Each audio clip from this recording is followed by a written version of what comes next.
And then it multiplies exponentially for third power. Should I turn off the light?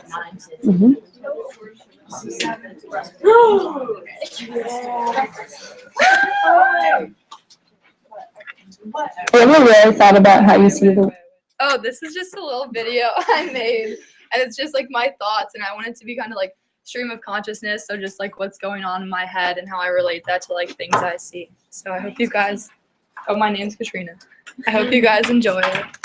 Have you ever really thought about how you see the world, how sights and sounds can bring you back to a moment in time, and that moment totally encapsulates you for a minute and you forget how you got there? Being able to let my mind run wild is a freedom I never want to lose. To jump from thought to thought, but somehow you find that they are all connected. How everything in this world is tied together, how everything I hear and see connects my world.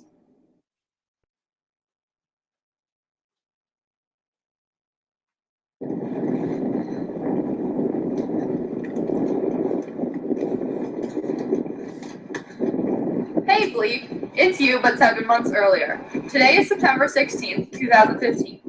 You're in Ecuador right now. If you're reading this, you made it. I hope you made some friends and did some crazy Bleep. If you haven't, I'm going to be very disappointed in you. I know you have the ability to be great and be a loving, fun person that people love to be around. You're going to grow and be amazing. If you aren't loud and annoying by the end, then you really missed out. Don't take anything for granted. You should enjoy every moment you spend with family. Enjoy everything this world has to offer. Right now I've been really quiet, but don't be a little bleep and have a crazy bleeping life. Okay, keep it real. XOXO, Katrina.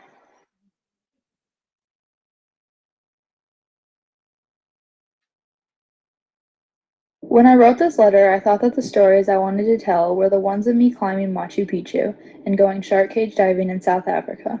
But the crazy stories I want to tell are how I became a feminist in India or how I witnessed the HIV/AIDS epidemic firsthand. When I wrote this letter, I didn't realize everything I was about to learn.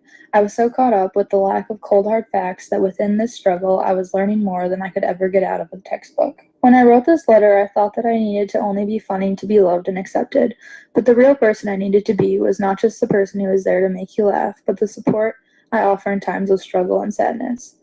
What I've realized is that we need these times of hardships to appreciate times of laughter.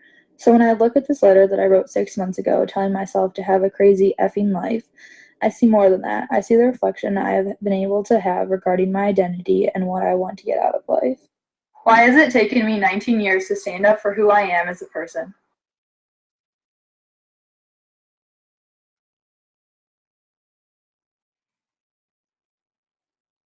Take a look at the purple bracelet on my right arm.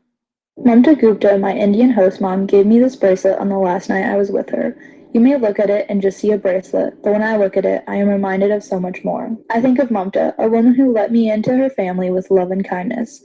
For the month I lived with her, I was excited every day to go home and tell her about my day. From the simple acts like serving your sons and husband before yourself, to not being able to leave your house whenever you want. While these are specific examples, they relate to a bigger issue of gender inequality in a world where women make up half the population. But why did I have to go all the way to India to witness and experience this oppression myself? How in 1 year could I be sitting in my English class and be asked what I thought about gender inequality and have no answer at all, to walking down the street in Jaipur being catcalled and feel an absolute anger towards all men? Why did I need to experience something to be able to stand up for it?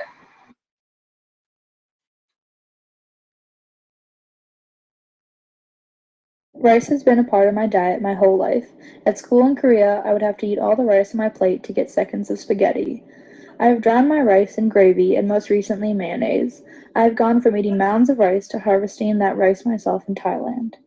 I have always thought of rice as just another grain that feeds most of the Earth's population, but in rural Thailand it stands for community and culture. While I have been forcing every spoonful down, there have been people on the other end who see rice as their livelihood.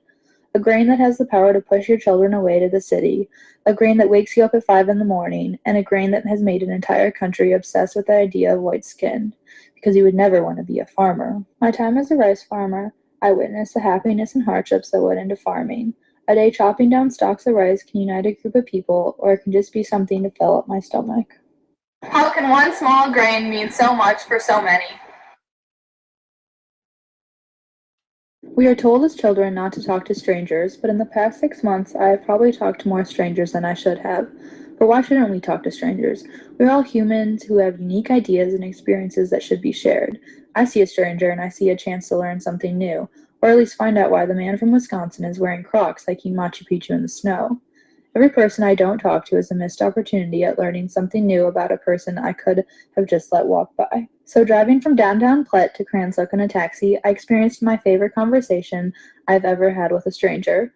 We started off by talking about xenophobia and ending with the conclusion that China is destroying Africa. In the middle of all that, we talked about all the issues in Zimbabwe, from history to environment to the government. It was a moment where I realized why I had taken a gap year to be able to learn things in unexpected ways from unexpected people. The conversation had me making connection to two books I just read, Dead Aid and Mountains Beyond Mountains. I was hearing firsthand how China is taking over the mining industry in Zimbabwe, and everything that was discussed in Dead Aid was exactly what Africa does not need. I was being Paul Farmer and diagnosing his father, who had passed away in 2008, with multi-drug resistant tuberculosis. I stepped into that taxi on a rainy Sunday night, slightly afraid, but I stepped out of that taxi with appreciation for a man who unexpectedly taught me more than I would have learned in a classroom. So why are we afraid to get to know strangers when they could turn into a friend in a 30-minute drive?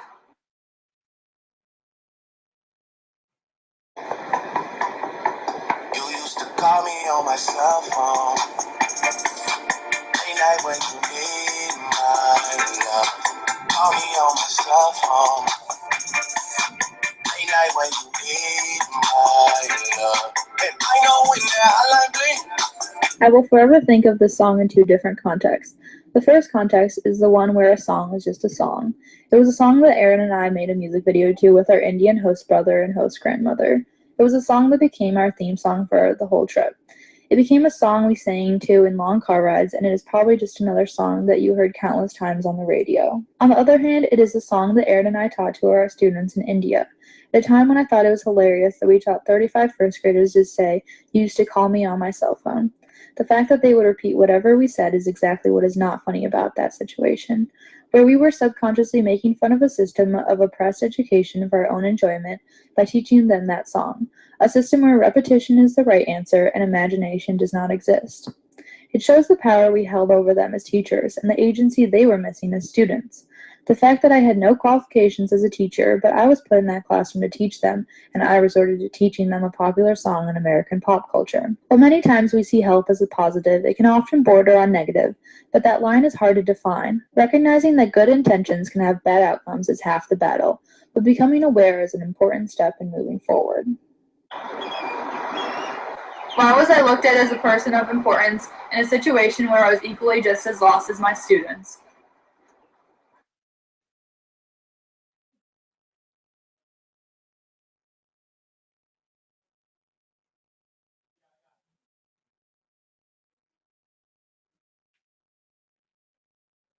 The ring on my left hand is just another piece of evidence of all the souvenirs I bought in the recent months. I tend to remember when and where I made all my purchases, and this ring is no different. I bought it on March 8th, 2016, just after I had gone skydiving. I thought the star would be a cool representation of the sky I just fell out of. I free fell for 7,000 feet and attained in parachute. But what I question is why I was not scared to jump out of a plane at 10,000 feet, but not jump off of a cliff into a river at 10 feet a week earlier. Why did I need someone to jump with me to get me out of that plane? Does this show that I'm dependent on other people to do risky things in my life? I've always thought of myself as an independent person, but when it comes down to taking risks, why do I have to depend on others to make me jump? Have I been calling myself an independent person when in fact I am just the opposite? Through these questions, I've realized that it is hard to be truly independent in today's world. Consciously or subconsciously, we depend on the people we surround ourselves with. I believe that I am who I am today because of the people I've interacted with throughout the last 19 years, and it would be naive of me to think that I've gotten to this point alone. Do I have to choose between being independent and dependent? Can't I just be both?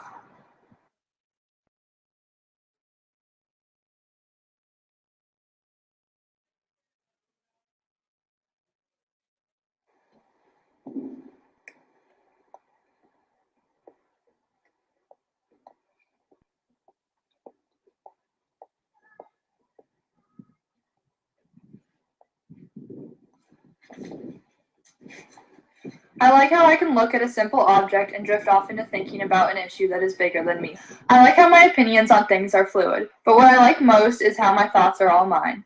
You can choose to say them, or you can choose to keep them inside just for yourself. 6 months ago, I wrote down my goals in my journal, one of them being, I hope I become more open with my ideas and be able to speak in front of large groups.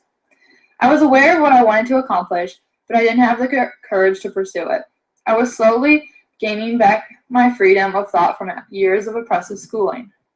After years of teachers telling me I had to share my ideas to get a good grade, I found my mind blank with nothing to share. So in turn, I remained silent. I found joy in listening to others' ideas and thoughts.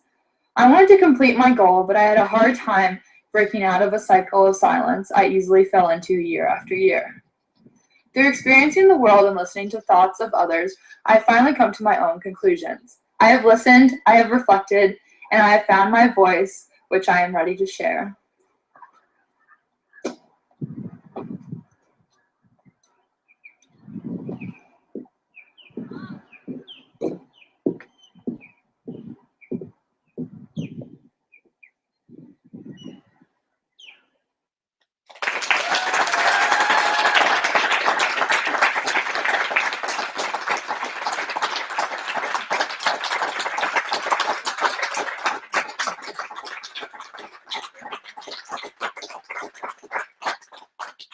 Yeah, so do you guys have any questions?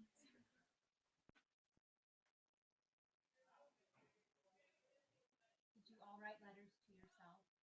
Yeah, at the beginning we all did that. When did we do it? In Ecuador? Yeah, in Mindo. And then we all got them on solo day, so we all like read them on solo day and just like thought about what we had said to ourselves. If you could go back to yourself writing that letter, what would you I don't know, just like enjoy everything more and not just like look forward to doing crazy things, but like more meaningful things in life. Where was the last part of that film, the doc? And is that here? Oh yeah, that was in Virginia, Okay. where we were staying. Are there other things in your life that you like look at with multiple perspectives now? Yeah, I think I've like always done that. I just like am brought back to like a memory of like another time in my life. It's just like a like way for me to like remember everything that I've like gone through and like done and stuff. So it's like cool to like be able to do that. What are you most proud of? I don't know. Everything. I don't know. I don't want to just choose one thing. What else? Well, I'm proud that I like completed this trip, but I'm still like, I don't know, living. Yeah. Katrina, you said you were, I don't know if the word shy, but didn't talk a lot in high school or whatever. Was there something that happened, particular thing happened on the trip that kind of broke you out of that? Oh, I don't know. Not really. I just was like having these experiences, and like I felt like now like that I've like had these experiences, I actually have something to like say, which is like I wish I didn't have to like experience all these things to be able to like say how I like feel, but I feel like it just gives me like a better like understanding, and I feel like more confident when I like know about an issue and I've experienced it firsthand. So just like how I've like gone through all that, and now I like feel more confident in like my opinions on things. You mentioned the gender bias experience you had in India. You mentioned you characterized it as catcalling and how that made you feel. Mhm. So just two quick questions. One is, was that pretty intense, and was it palpable, or is it like a single occasion? And then secondly, do you find that gender bias issue true in the other countries?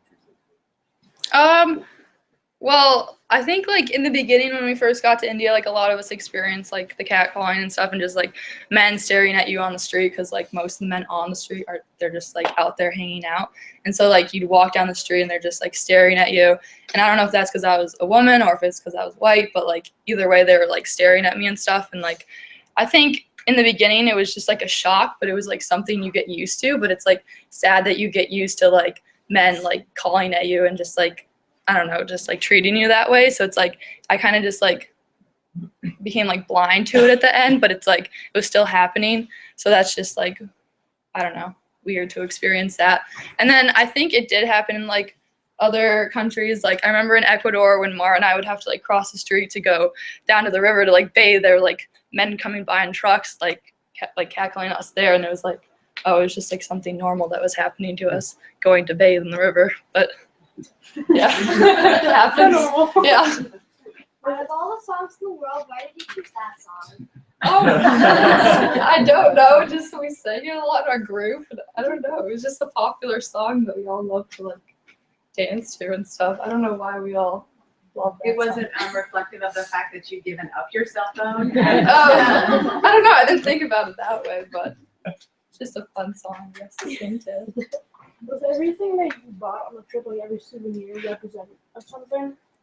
No, I wouldn't say that, but I definitely like remember like times when I like bought things and like, yeah, just like the experience I had like buying those things. But I don't know, not everything like means like has a deep connection to anything. You want a good deal on something, shop with Katrina. Very Get any consistent. price tag. Yeah, any price.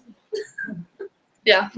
Was there any experience you had where it was a very respectful situation between men and women? And if so, why do you think that encounter was like that? Um. A particular country or? Oh, maybe Thailand. Thailand, like they're super conservative there, and like I don't know, I'd never like experienced anything like that. Like it was just so weird. I don't know, even like the tuk-tuk drivers, like they're not like in your face trying to get like a ride from you. Like a week when we were in Cambodia, like the tuk-tuk drivers were always in your face, like following you, like, oh, just like it was just such a like different culture. I think it's just like how like Thai people are and just like how they're just like their beliefs and like how they should be like cool and like calm and collected. So I think that's really reflected over into like how gender is viewed in that country. I'll take one more question.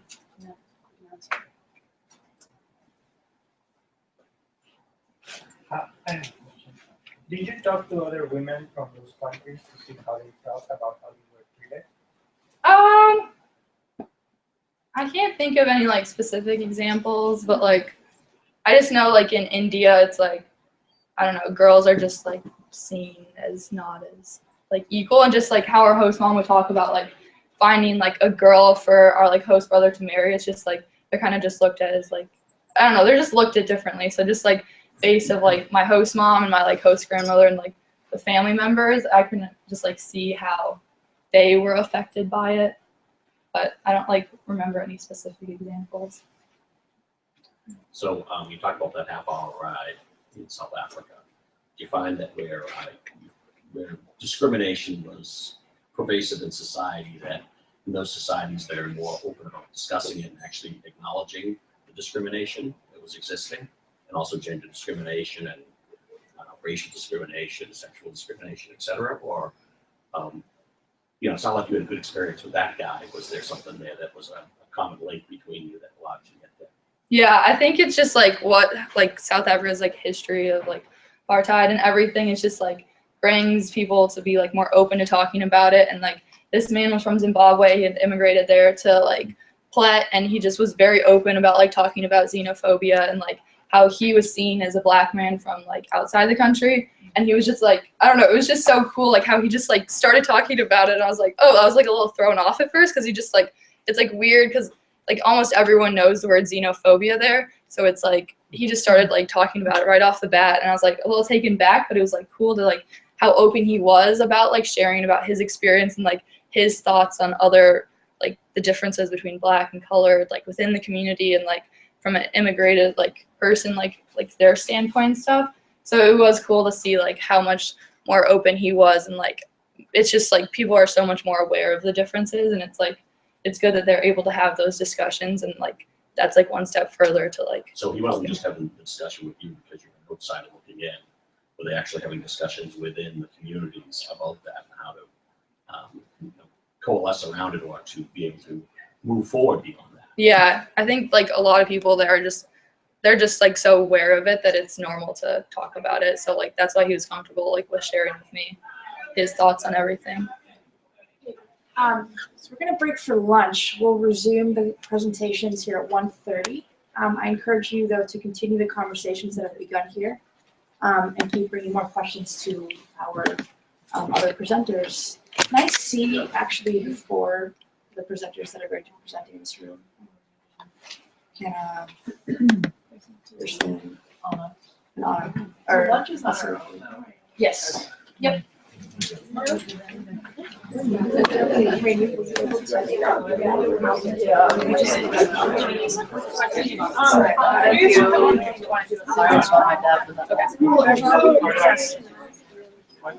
Kirsten, do you want to download? Yeah. Am I after last page? That's like You have time to yeah, maybe come before. probably where I can think of Whatever you need. Okay, let's do a little plan for time. Can I do that now, Laura? On the flash drive? Yeah. What up, Coco?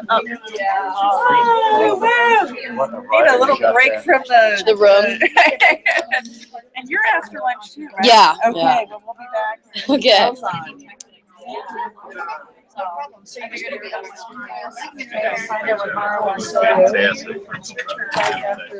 Either Jackie or I will set you up. And we'll go hang out. That's very great. Yeah.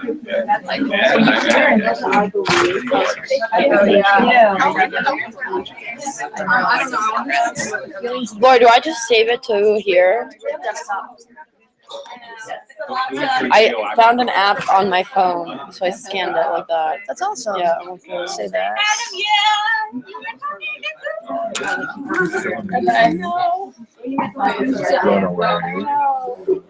Alright, so that's on. Christine, you see it on here, so you can just pull it I up. went to Eli's. Thank you. Yeah, and then he came back. Oh, okay, it was just that. Yeah. Is there sound to it? No. Okay. And Hannah, do you have anything that you need to, do you want to do that now? Sure. Yeah, Laura works. Great. It's, Good to go. you can put it on a flash drive, but I can get it on Google Docs if that's okay. Yeah, sure. Yep. You used to call me on that. Having AJ go to the ones that I can't go to. Really? Yeah. Yeah, because I want to be at every To have single coverage. Yeah. You'll be able to watch them online. That's what's I know. I think getting me Jack and I are through. switching Oh, rooms. is it going to be bad if I? Well, I'll just go Maybe on. log out. Yeah, that's kind of weird that I just signed into Robin's email. I don't want to log out because I think it's connected to the YouTube page. Oh, true. So I'll just. Very true. Very true. Hannah. Hi, how are you? It's Hannah. What? Wait. Having a Why can I not type this password? Yes. I'm so happy, yeah. And then so glad that I'm Call me your on my email. cell phone. Stephen Yeah. Barnes emailed you. Yeah, Stephen Barnes emails me. Uber receipt. No, there was something very top secret going on with Stephen Barnes and my father, and they. Your father. Yes. Intense. It really pushed my life, which I'm grateful for. We had some wonderful moments and difficult moments. Wait, it's a But it was wonderful having Marina. No, it's a speech, but I have a PowerPoint with it. How do should I like export this? Yeah. Everyone has their mark on it.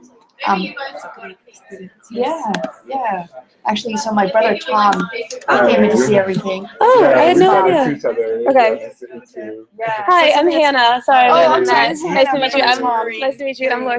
Okay, it's just. Can I just leave it minimized, Laura? Personal experience that I want to share with family as Yeah, well. absolutely. So I think just because it's impacted the students, it's impacted me It's as well. very Yeah, I'm just inspiring gonna for leave. me, too. Laura, mine is just minimized on the desktop. Perfect. See So you later. I'm gonna do a sound check. Cool. I didn't have Jackie here, so that I would. Oh God, that is loud. Sorry. So you're just gonna quickly introduce it and then play it? Yeah. And then, are you talking through it or it's on the? It's on the phone. Okay. Yeah. Awesome. We're gonna rock it, Marine. Yeah. I've no doubt.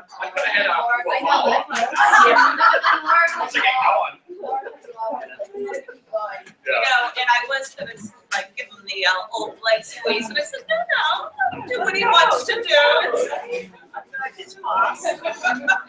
Maybe I'm learning something. They usually ask the question. Yeah, no, I think it worked perfectly. And then for Katrina, she can just upload the original movie, like capture the Q&A. Yeah. I ended that. You can turn it off. Yeah. You can edit all that later.